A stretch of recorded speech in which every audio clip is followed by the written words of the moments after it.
Okay, picture this. It's late Saturday night, April 1861. You're in New York, maybe just leaving the opera. And Walt Whitman, the poet, he's walking down Broadway. Suddenly, he hears newsboys shouting. There's a crowd gathering, maybe 30, 40 people deep, right under the bright lights of the Metropolitan Hotel, and they're all just listening, completely focused, as someone reads the news aloud. Fort Sumter has been attacked. Yeah, that moment, the firing on the flag, it sent this electric shock across the North. A real volcanic upheaval, as Goodwin puts Yes, it. absolutely. All that previous talk about letting the South go, it just vanished, replaced by this fierce The determination. paper said people were determined to sustain the government. But that powerful unity, that initial surge of patriotism, it kind of blinded them, dangerously underestimated the South's resolve. We're in April 1861, and the split is real. It's Wow. deep. It's irrevocable. So our mission on this deep dive is to really get into those first few chaotic weeks right after Sumter. We're leaning heavily on Doris Kearns Goodwin's fantastic book, Team of Rivals. We want to unpack how President Lincoln navigated this incredibly difficult period. His first big decisions, the personal crises facing key figures, the politics, all the stuff that set the stage for the Civil War. And it's crucial to understand this wasn't just about troops and battles, though obviously that was urgent.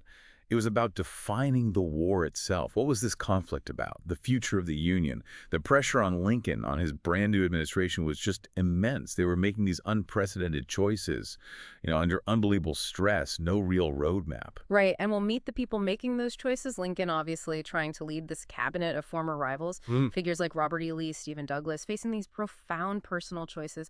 And some maybe less famous people, too, caught up in it all. Okay, let's get into it. So, Sumter falls. The news just explodes. Goodwin calls it indescribable excitement, both North and South. Any sort of lingering hope that this could be resolved quickly, without bloodshed, gone, instantly. Yeah, the reality hits hard. War was here. And Lincoln, he moves fast. That Sunday, right after church, he calls the cabinet together. First big moves.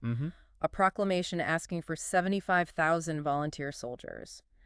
And interestingly, he decides Congress won't reconvene until July 4th. That feels deliberate. Oh, absolutely. There was some back and forth on the number of troops, sure. But the delay with Congress, that was largely Seward, the Secretary of State. He strongly advised against calling them too soon, feared it would look like Lincoln couldn't handle it, like he was weak. He actually said, history tells us that kings who call extra parliaments lose their heads. Wow, so that shows Lincoln was listening to his cabinet, even early on, balancing advice with his own instinct. Exactly. He's learning the ropes, figuring out the political optics, relying on these experienced, strong personalities around him. It's fascinating, but he also knew he needed public unity. And Stephen Douglas, his old rival, Yeah, even though Douglas was really sick, just months from death. he steps up, publicly offers solid support to Lincoln, tells everyone, Democrats included, to give up small prejudices and go in, heart in hand, to put down treason and traitors. That was huge. Really helped mobilize support across party lines in the North.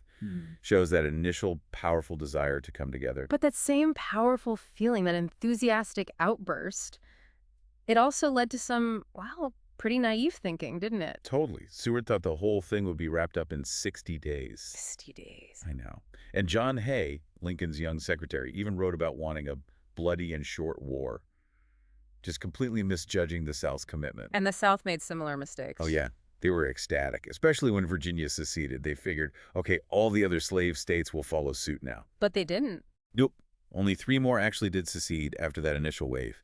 It just goes to show how those first emotional reactions, those assumptions, can really steer things in the wrong direction. Big miscalculations on both sides. And those miscalculations started having real consequences fast. Most northern states answered Lincoln's call for troops, but North Carolina, Tennessee, Kentucky, they initially refused. Right. And then the big one, April 17th, Virginia votes to secede. Goodwin calls that one of the most fateful events in American history. It really was. Strategically, morally. It shifted everything, gave the Confederacy huge credibility, resources, and eventually its capital in Richmond. And this is where those personal loyalties really come into play. Robert E. Lee. Lee. General Scott, the Union commander, considered him the very best soldier I ever saw. Lincoln knew this. So Lincoln offers him top command of the Union Army through Francis Blair Sr. He does. And Lee's response, it's agonizing. He tells Blair, I look upon secession as anarchy. But how can I draw my sword upon Virginia, my native state? He just couldn't do it. He resigns from the army he served for over 30 years, says it cost him this immense personal struggle. But he chooses Virginia. Choosing state over nation. A decision with just massive, massive consequences. Monumental. And these agonizing choices, they weren't just for famous generals. They hit close to home for Lincoln, too. His own brother-in-law, Benjamin Hardin Helm. Right, married to Mary Lincoln's half-sister. Lincoln apparently felt like Helm was practically a brother. And Lincoln personally offered him a good position, paymaster in the Union Army, just weeks after Sumter. But Helm, he's a Kentuckian, a Southern rights Democrat. He turns Lincoln down, chooses to, quote, cast his destinies with his native Southland. Becomes a Confederate general later. He does. It just shows how deeply these divisions cut right into families. Imagine the pain on both sides. It's hard to fathom. And while all this personal drama is unfolding, the administration is scrambling, new problems popping up daily, even inside the cabinet. Yeah, like the debate over blockading southern ports. Seward was for it, arguing it was a legitimate tool under international law. Okay. But Gideon Welles, the Navy Secretary, pushed back hard. He worried that calling it a blockade would implicitly grant the Confederacy belligerent status. Give them rights as if they were a real nation. Ah, tricky legal ground. Very. Potentially encouraging foreign powers like Britain or France to recognize the South. So what did Lincoln do? He listened to both sides, but ultimately sided with Seward. Issued the formal blockade proclamation on April 19th, a calculated risk. And the Navy itself was in trouble at this point. Oh, big trouble. A grave situation, Goodwin calls it. Southern officers were resigning left and right. Likely.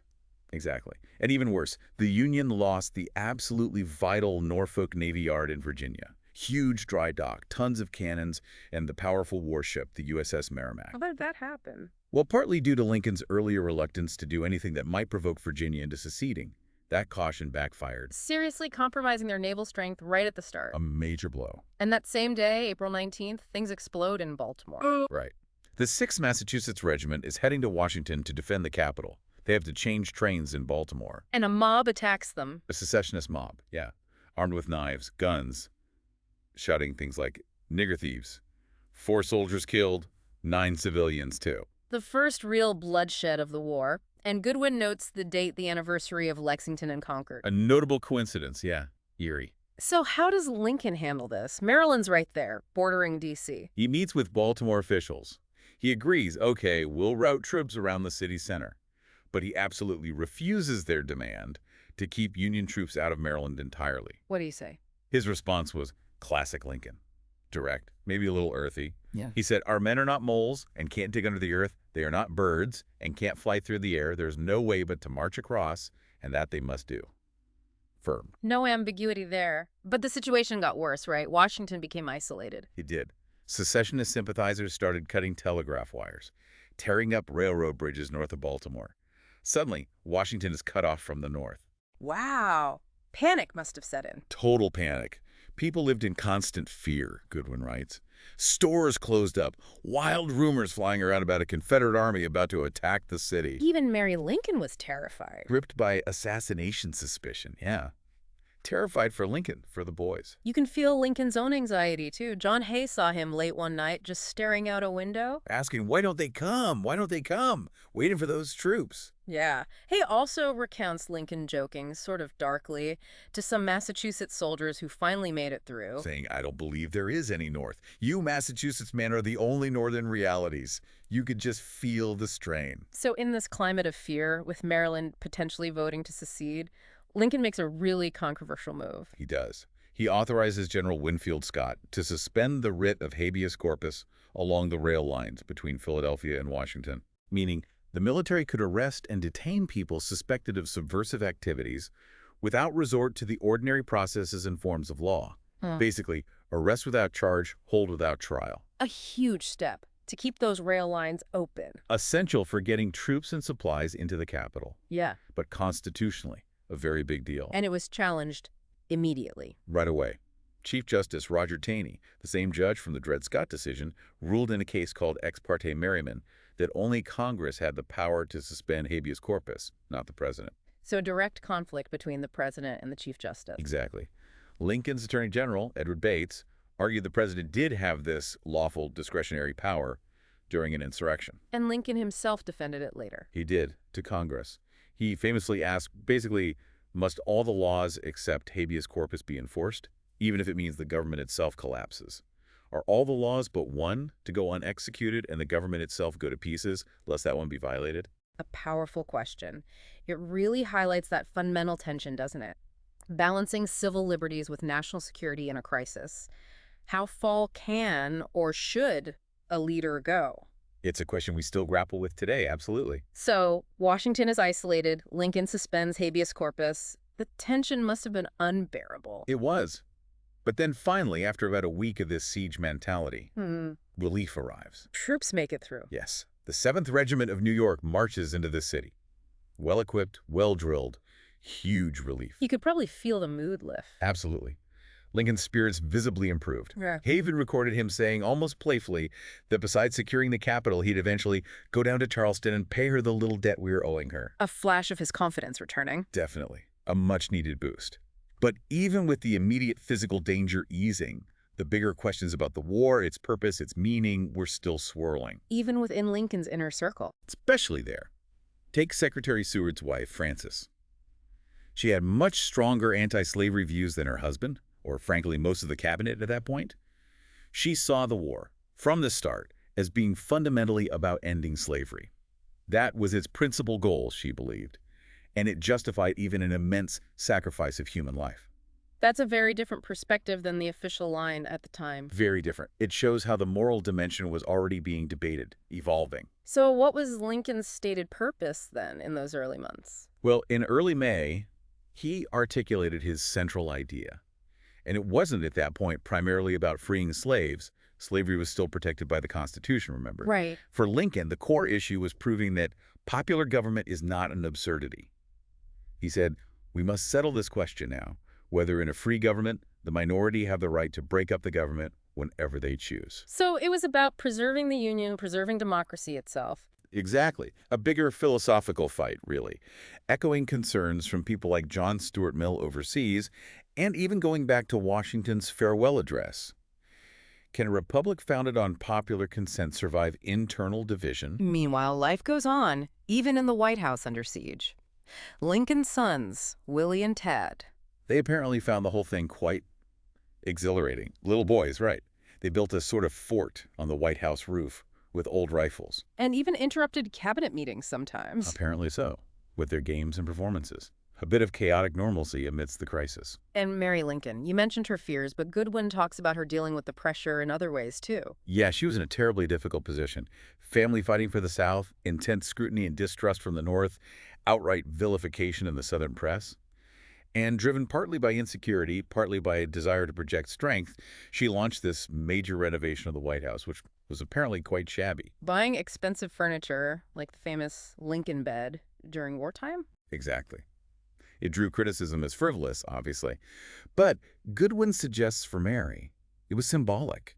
A way to assert her husband's authority, the Union's endurance, to bring a sense of order and dignity. Interesting psychological interpretation, and others in Washington's society were making moves too, like Salmon Chase's daughter, Kate. Oh, yes. Kate Chase was very ambitious, politically savvy. She worked hard to make her father's Washington home a real center of influence, eyeing his future presidential prospects, no doubt. And attracting suitors, including Governor William Sprague of Rhode Island. The millionaire governor, yeah. Fabulously wealthy textile heir. He'd spent a fortune to get elected and then personally outfitted the 1st Rhode Island Regiment. The Millionaires Regiment. That's the one. They arrived in Washington to a hero's welcome. Sprague cut quite a figure, very confident, apparently swept Kate off her feet, a contrast to her other, perhaps more intellectual suitors. Politics, society, war, all swirling together. But then stark reality intrudes again. A personal tragedy for the Lincolns. Elmer Ellsworth. Yeah. Young man, barely in his 20s. He'd studied law in Lincoln's Springfield office. Was like family, very close to the Lincolns. Became one of the war's first well-known casualties. He did, May 24th. He was in Alexandria, Virginia, just across the river. Saw a huge Confederate flag flying from a hotel roof, visible from the White House. And he went to take it down. He did. Got the flag, but on his way down the stairs, the hotel owner shot him dead. Oh, terrible. Lincoln was devastated, absolutely heartbroken. Ellsworth's body lay in state in the East Room of the White House.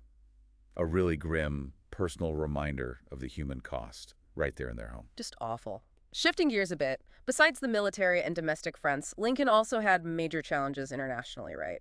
Diplomacy. Huge challenges. The Confederacy was working hard to get recognized by foreign powers, especially Britain and France. Because of cotton. Mostly, yeah. Britain's textile industry heavily depended on Southern cotton.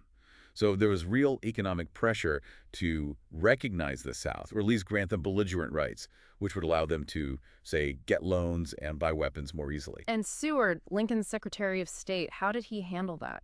Seward was initially quite aggressive. He saw the danger, particularly from Britain, and drafted this really sharply worded dispatch. Goodwin calls it surly, basically threatening war if Britain moved towards recognition. Threatening war with Britain while trying to fight the Confederacy? Seems risky. Extremely risky. And this is where Lincoln's unseen hand, as Goodwin describes it, was absolutely crucial. He intervened. He personally, meticulously revised Seward's dispatch. Didn't change the core message the U.S. would not tolerate interference, but he softened the tone significantly, made it less like a direct threat, more like a firm statement of policy. And he made sure it wasn't read aloud. Critically, yes. He instructed that it was for the ambassador's guidance only, not to be formally presented or read verbatim. This gave the ambassador flexibility and avoided a direct public confrontation. Smart, avoiding a two-front war. Exactly. It was a major diplomatic victory, largely unseen at the time. It kept Britain and France from recognizing the Confederacy, which would have been disastrous for the Union. And this experience, did it change the relationship between Lincoln and Seward? Seward had been a rival, expected the presidency himself. It seemed to be a turning point. Seward, who initially might have felt slighted, started to genuinely appreciate Lincoln's judgment, his superhuman magnanimity, his remarkable abilities. He saw Lincoln's skill firsthand. Yes, and from then on, Goodwin argues, Seward became Lincoln's most faithful ally in the cabinet, a really important evolution in that relationship. Meanwhile, back home, the practicalities of war are mounting. How do you pay for all this? That fell to Treasury Secretary Salmon P. Chase. A huge headache. The government was already deeply in debt before the war started. And Congress wasn't even in session yet to authorize new taxes or anything. Right. So Chase had to rely heavily on selling government bonds, basically taking out massive loans just to cover the immediate war expenses until Congress could meet in July. And the War Department itself, under Secretary Simon Cameron. Oh, total chaos. Cameron found the job unbearable. The department was tiny, fewer than 200 staff, and completely, utterly unprepared for such a conflict. Shortages of everything. Weapons, uniforms, supplies. Everything. Compounded by the fact that many of the department's existing agents and clerks were Southern sympathizers, potentially disloyal. So Lincoln had to work around his own War Department. To some extent, yes. He actually authorized Chase, the Treasury Secretary, to use trusted private citizens to help procure essential supplies, bypassing some of the potentially unreliable official channels. An unorthodox move, born of necessity. Wow. So much improvisation needed. As summer wears on, Lincoln's preparing for that special session of Congress on July 4th. He needed time to think, to formulate his message. He actually put an embargo on office seekers crowding the White House, just to get some space to work. And what did he ask for in his message? He laid out the situation clearly and asked for immense resources, at least 400,000 men and $400 million. Huge numbers for the time. And how did he frame the war? What was the justification? He called it a people's contest. A struggle, he argued, to prove that democracy, popular government, wasn't an absurdity, that it could defend itself.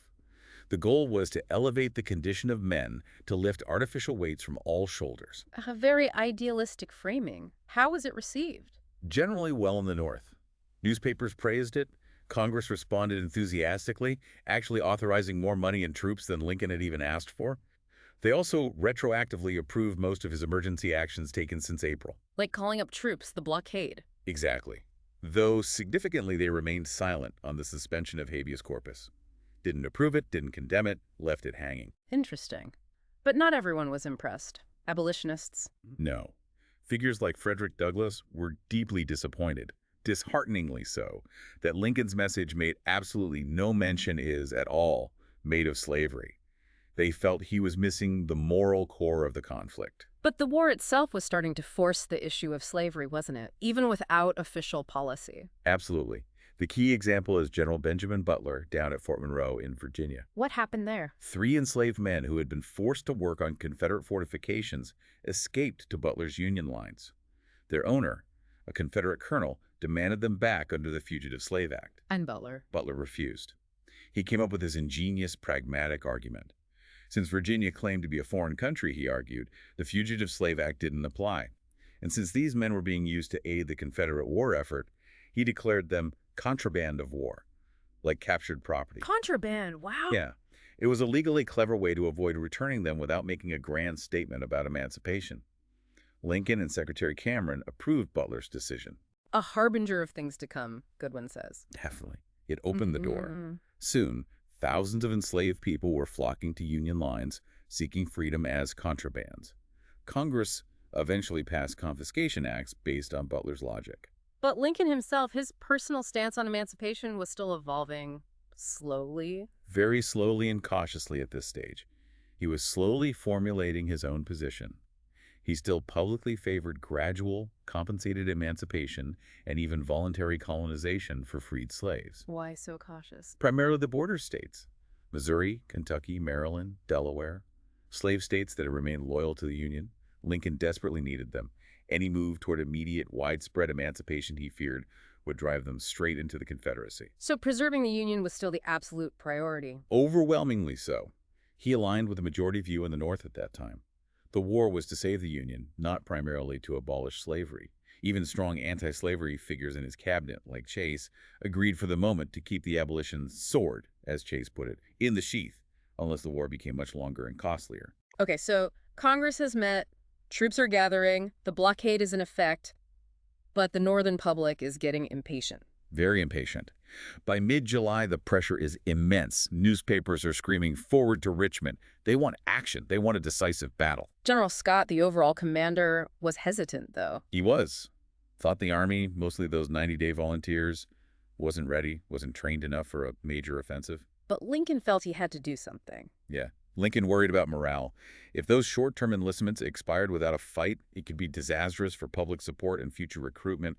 He felt they needed to move. So a plan is made. General Irvin McDowell, a competent but relatively junior officer, devises a plan to attack the main Confederate force under General P.G.T. Beauregard, concentrated near Manassas Junction, Virginia. Manassas, also known as Bull Run Creek. Exactly. It's only about 25-30 miles southwest of Washington. The key part of McDowell's plan relied on another Union general, Robert Patterson, keeping a separate Confederate force under Joseph Johnston busy in the Shenandoah Valley, preventing Johnston from reinforcing Beauregard at Manassas. A lot riding on Patterson holding Johnston. Everything, really. It was a calculated risk. And the battle happens on Sunday, July 21st. Yes. And the sound, the roar of the artillery, actually carries all the way to Washington. Incredible. And people from Washington went out to watch, like a spectator event. Hundreds of them. Politicians, reporters, ordinary citizens. They packed picnic baskets, drove out in carriages towards Centerville, which overlooked the battlefield, expecting a quick, glorious Union victory. Opera glasses and all. Goodwin quotes one woman saying something like, "Isn't that splendid? We'll be in Richmond tomorrow." The level of confidence, or maybe overconfidence, was sky high. Initial reports filtering back to Washington were actually positive. Jubilation in the city. But then things went wrong. Badly wrong. The battle raged all day, back and forth. But the crucial failure was Patterson. He didn't hold Johnston. Johnston slipped away, and managed to get his troops onto trains, arriving at Manassas just in time to reinforce Beauregard at a critical moment. That turned the tide. And the Union troops, those inexperienced volunteers. They fought hard initially, but they were exhausted, disorganized. As the Confederate counterattack hit, discipline just broke down. What started as a retreat turned into a rout, a panicked scramble back towards Washington. Seward's description was chilling. What went out an army is surging back toward Washington as a disorganized mob. Exactly. Utter disaster. How did Lincoln take the news? He wasn't there. No, he was back in Washington, anxiously awaiting news. The first reports were good, but then the terrible reality started to trickle in, then flood in. He learned the full extent of the defeat late that night. What did he do? Goodwin describes him spending a sleepless night. Not despairing, but analyzing, planning. He drafted a memo outlining future military policy, more rigorous drilling, getting rid of the short-term enlistments, enforcing the blockade, organizing the army, and significantly summoning General George McClellan to take command. Already thinking ahead, even in defeat, Walt Whitman wrote about that night. Yeah, Whitman reflected that Lincoln, quote, endured that hour, that day, bitterer than gall, that it did not conquer him, showed incredible resilience. There must have been a lot of finger-pointing afterward. Oh, tons of it. Blame flew everywhere. McDowell, Patterson, Scott, Lincoln himself. But Lincoln remained remarkably stoic in public, kept his deep disappointment mostly private, confiding only in close friends. He went out to meet the returning troops. He did. Visited regiments, tried to boost their shattered morale. There's that famous story of him visiting Colonel William T. Sherman's brigade. They started cheering him. And Lincoln told them not to. Yeah, he supposedly said, "Don't cheer, boys. I'd confess I rather like it myself, but Colonel Sherman here says it is not military." A quiet, firm way of restoring discipline and focus, even in that moment. So Bull Run was a crushing defeat. What was the larger impact? Well, it completely shattered those northern delusions of easy triumph. Any idea this would be a quick, glorious war was gone. Forced a realization of the South's determination. Absolutely. Their strength, the resources, and the temper, as Goodwin puts it. But paradoxically, the defeat didn't break Northern will. It strengthened it. In many ways, yes, it led to a renewed patriotism, a grim determination. Thousands more men volunteered, but this time for 3-year enlistments. People understood now. This was going to be a long, difficult, bloody struggle. Bull Run was a harsh lesson, but maybe a necessary one. So looking back at these first few incredibly intense months after Fort Sumter, what's the main takeaway for you? For me, it really highlights Lincoln's extraordinary capacity to lead under almost unimaginable pressure. He's juggling this cabinet of rivals, navigating treacherous international diplomacy, dealing with military setbacks, the suspension of civil liberties, even profound personal grief. All while trying to figure out what the war is even for. Exactly. Defining the purpose, holding the nation together, learning on the job. It's an incredible display of resilience, strategic thinking, and yes, political genius, as Goodwin emphasizes. And connecting it to the bigger picture, those initial decisions had such long-lasting consequences. Lee's choice, the blockade, habeas corpus, even the shock of Bull Run. Right. They set the course. It shows how critical those first responses to a crisis are. How leadership, personality, miscalculation, even just chance can shape history in those early formative moments. The burden on Lincoln was just immense. It really makes you appreciate how leaders find their footing, find their resolve, even when everything seems to be falling apart. What stands out most to you when you think about how Lincoln navigated these first weeks? And do you see any echoes in leadership challenges we face today? Well, thank you for joining us on this deep dive into a truly pivotal moment. We hope you leave with a clearer picture of the chaos and consequence of those first weeks of the Civil War, and maybe a fresh perspective on Lincoln's leadership during crisis.